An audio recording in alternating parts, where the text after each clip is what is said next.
I'd like to tell a little story here. I was thinking about all the hubbub going on up on the mountain. And I didn't know anything about it, so I didn't really want to form an opinion. Because I know that's really easy to do. I'm just going to form an opinion. These guys are all wrong, or those guys are all wrong. So I noticed that Lay, back there, she had her Hawaiian flag up the right way, up straight up. And so I had to ask her about that. And I said, Lay, can you explain what's up with that? And I loved her story, which she could tell better than me. But what she said was, a lot of people hold their flag upside down because Hawaiian nation in distress. But what she's seeing, and I guess what a lot of Hawaiians are feeling, is that Hawaiians are coming together and the Hawaiian nation is standing tall again. So the flag is up. Proud, very proud. I like that. When I was asked to do this talk, it took me about 1.9 seconds to figure out what my topic would be, because it's always my topic. It's all about finding people who think differently than you do, and instead of putting them down, reaching out to them. Mm-hmm. Reaching out to them to see how it is that they see the world, because, as it says up there, there's truth in everything. Reaching out my hand to the other side. Help me understand what you need to survive. I open up my arms to your point of view. No matter what, I think it will do. And as I live and breathe, I see the walls of hatred coming down and the rivers of love flowing through. But the walls of hatred are not on the other side, as much as it seems like sometimes. One of Ernest Holmes' big messages is that we create our surroundings. We create what we see. If I see hatred, it's because that's what I'm looking for. If I think one side, whatever it is, politics, religion, whatever, or the other side is always right, or if I think it's always wrong, how can that possibly be? It's not possible. If I do see this in any situation or debate, then I think that I'm part of the problem. It's my hatred or misunderstanding, and it is doing nobody any favors.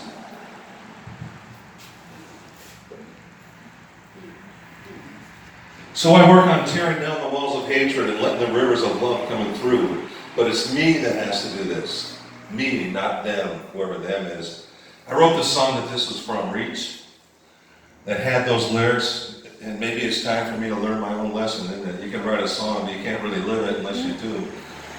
Stop watching one-sided news. Stop watching one-sided news. My message to myself and maybe to you. I want to reach out to those who think differently than me. Still working up there? No. Good. So my message to those who have a different point of view is, peace be unto thee, stranger. Enter and be not afraid. I have left the gate open and thou art welcome to my home. There is room in my house for all. Sit and refresh your soul. Eat of the fruit, drink the wine, all is yours, and you are welcome. Most talks are by or to the actual presenter or about the presenter. Today I'm talking about things that I went and learned. As always, I hope I'm preaching to the choir, even if there is no choir left here. What my message to myself is, and to you if you feel the need, is to remember that things are not as bad as everyone is saying, unless we want them to be. And if you want them to be, they'll be worse than you ever want. In which case, if that's the case, this talk will have no impact on you. But me, I needed to calm down. I've been going for so many years, but always trying to get ready to do the next thing, whatever it was. Doing whatever it is now, I'm doing it. What's the next thing we're going to do? Not often enjoying this thing, whatever it is, and always anxious about things. One of the things that I was caught up on is polarization in America.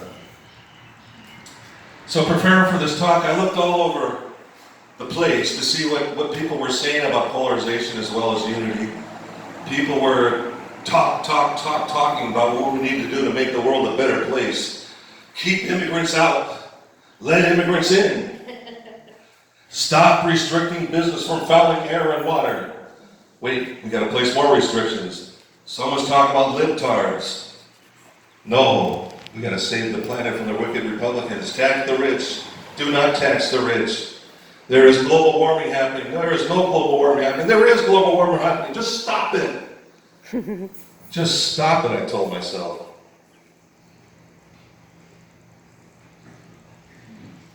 This cursor just disappeared something. Anyway, there's a definable and ultimate truth. The one that drove my talk for today. It's an ultimate truth because it can bend itself to any thought or perception. That is that on this island, this country, this world is exactly and only how we want to see it. We, all of us, will find proof that what we believe is the absolute proof. So I went out and my mind just started going, okay, Donald Trump is evil. Let's prove that. Well, all the proof you could ever need right here. Here's a picture of him next to Dr. Evil. What more do I need to say? Liberals are the enemies of the people.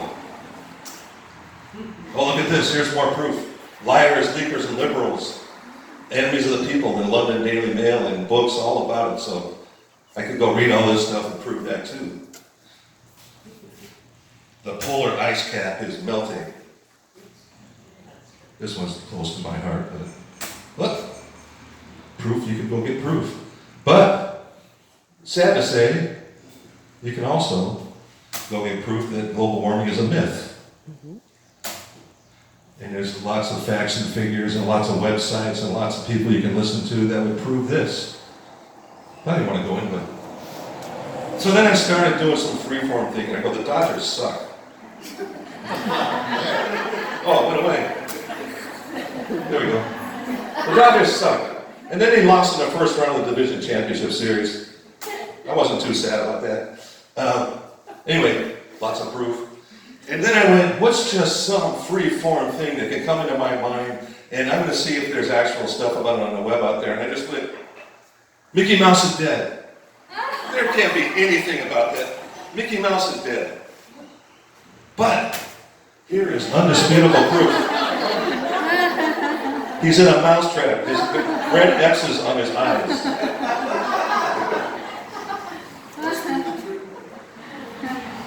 I was starting a little bit late today. I was wondering if I could tell a joke. You guys want to hear a joke? Yeah!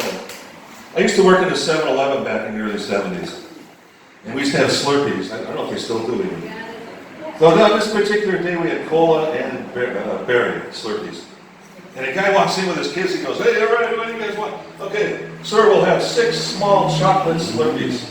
And I went, well, we don't have chocolate. I don't think they even make some chocolate Slurpees, but we do have cola and berry. He goes, no problem, kids. What do you think? Okay, we'll have 6 medium chocolate Slurpees. We don't have chocolate Slurpees. I don't know how to clarify this. No problem. All right, we're ready. We'll have 6 large chocolate Slurpees. And I went, sir, how do you spell the van in vanilla? And he goes, D-A-N. How do you spell the straw in strawberry? S-T-R-A-W. I gotta be careful with this. This is where I changed the word around. How do you spell the frick in chocolate? He goes, there's no frick in chocolate. And I go, that's what I've been trying to tell you.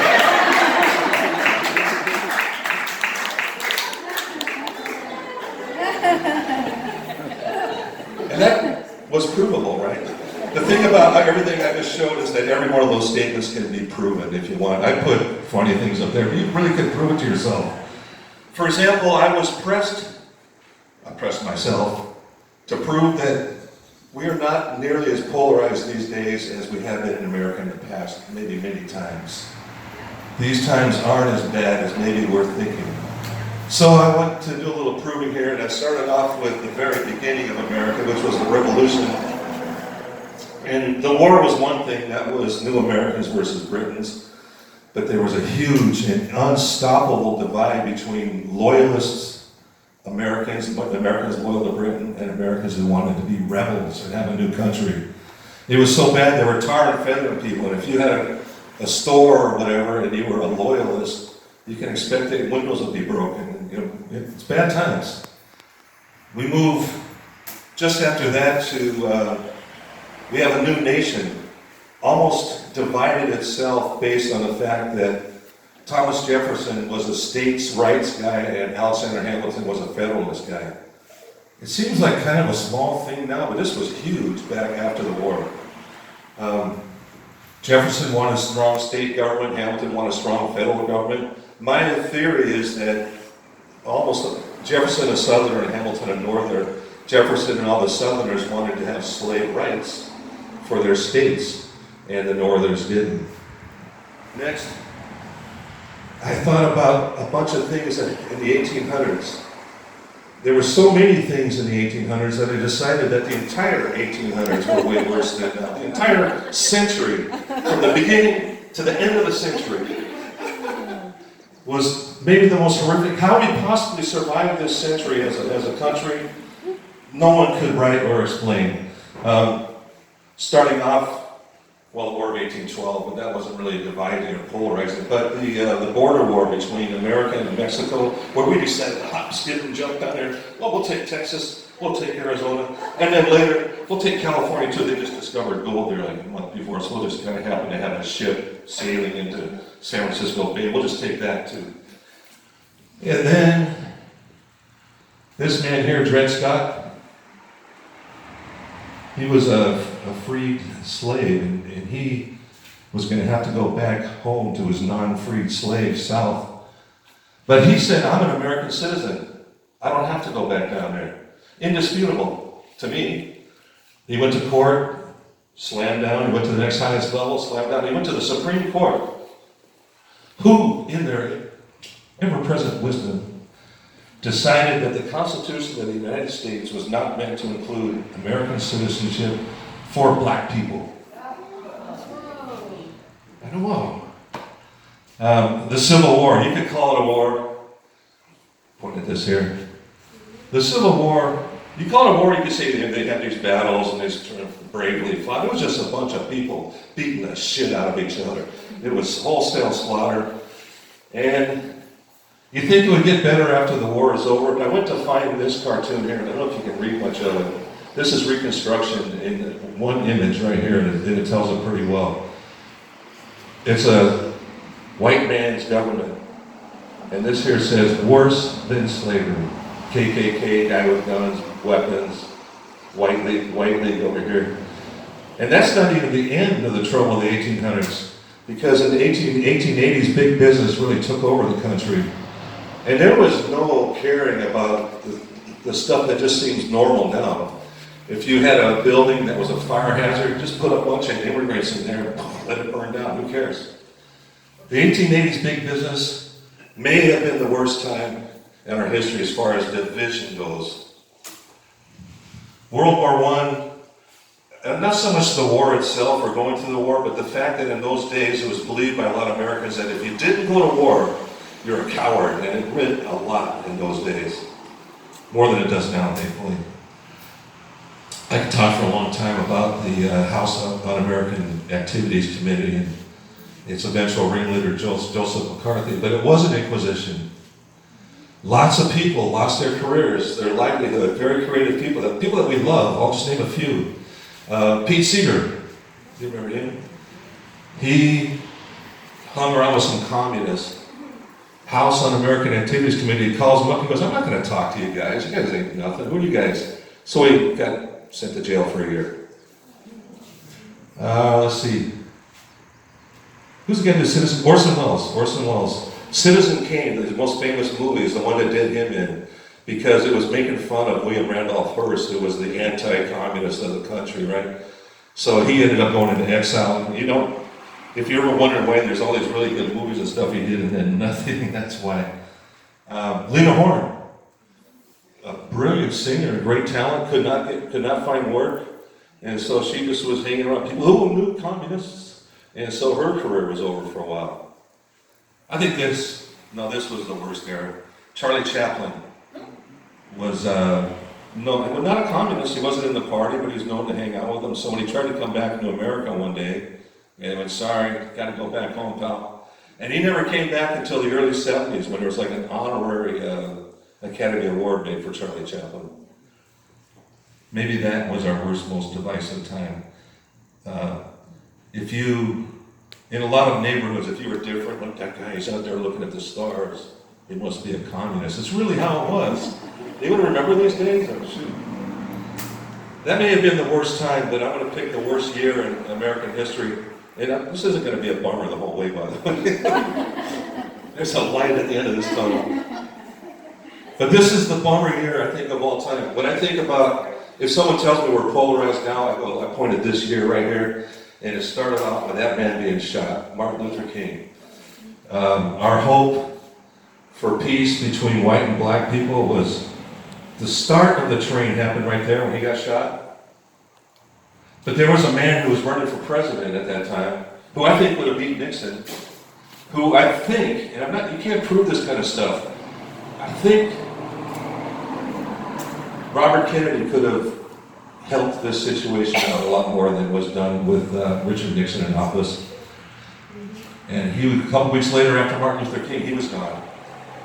Then, as if in retribution, George Wallace was shot, not killed, but he was shot too. This is just, we're taking our leadership down. Then, of course, there was the Vietnam War bubbling between everything else and all these names and all these people. The Vietnam War bubbles to the top. And there are wide riots about the war. And more powerfully were the race riots around 1967 and 68. When Detroit got burned down, all these cities being burned. 1968, glad to say goodbye to you because you're off my slideshow. But what about now? What's going on right now? This time, maybe things aren't great. And someone could easily come up and give me big arguments that I better be worried about all this stuff, There are issues. But I gotta stop. And this time I'm going to stop trying. I'm going to stop struggling. I'm going to begin to be calm, to trust in the higher laws of life. Even though I do not see them, they are still there. I have to do it. I don't know about you, if you were as anxious as I had been. This is a move I had to make. So what am I going to do about it? It's my ever-present message. This is my challenge to myself. Maybe you'd like to join me. It's the 2019 Better Together Challenge. It's really to realize, not just talk like it, but to realize that we, all of us, Americans, Hawaiians, Muslims, conservatives, liberals, Jews, Christians, we have reasons for the way that we think. To say, this is my strong statement for today, to say, oh, they're just wrong, they're just stupid. To say that is wrong and stupid.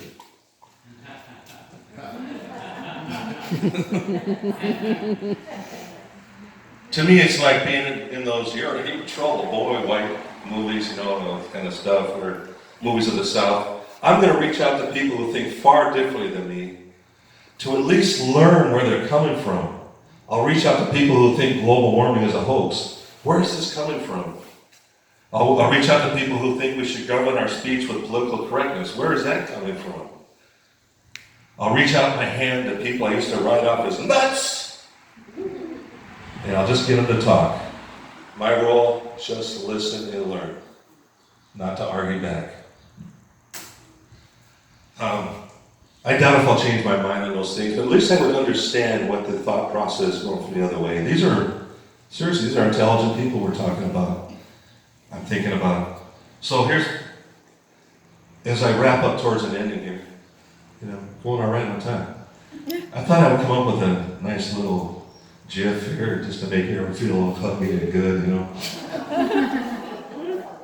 And then I thought, oh, wait, it's actually working? Oh. Then I thought, no, I've got to go further than that. Back in the 70s, Carl Sagan, to me, the man of all time. You can't see it here, but there's a red line, a light wave from the sun going right there. We had a spaceship going out towards the end of the solar system.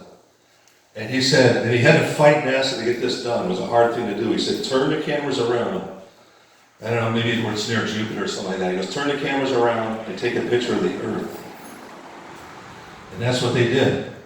That's the Earth right there. A pale blue dot, as they call it. And I want to read that something that only Carl Sagan could have come up with. He goes, look at that dot. That's here. That's home. That's us.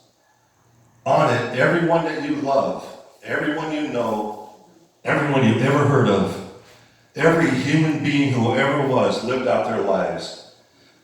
The aggregate of our joy and suffering, thousands of confident religions, ideologies, and economic doctrines, every hunter and forager, every hero and coward, every creator and destroyer of civilization, every king and peasant, every young couple in love, every mother and father, hopeful child, inventor and explorer, every teacher of morals, every corrupt politician, every superstar, every supreme leader, every saint and every sinner in the history of our species lived there on a mote of dust, a pale blue dot suspended in a sunbeam. So with that in mind, maybe I'll challenge all of you too. I've just been challenging myself. But let me put this out this way. Maybe this is a challenge to you and not just to me. Reach out your hand to someone who thinks entirely differently than you. Why talk only with those who think like us? Maybe times are bad enough right now, and if so, maybe it's time to reach out our hands to the other side and find out what it is that they need to survive. One thing I noticed this morning, the songs you sung, the creative thought that you gave, people that I talked to all seem to be saying the same thing. It's interesting how that works, isn't it? One last thing I'd like to say for Lee. I was really worried about this, but hey, this was easy. The science was easy. Thank you, everybody, for listening.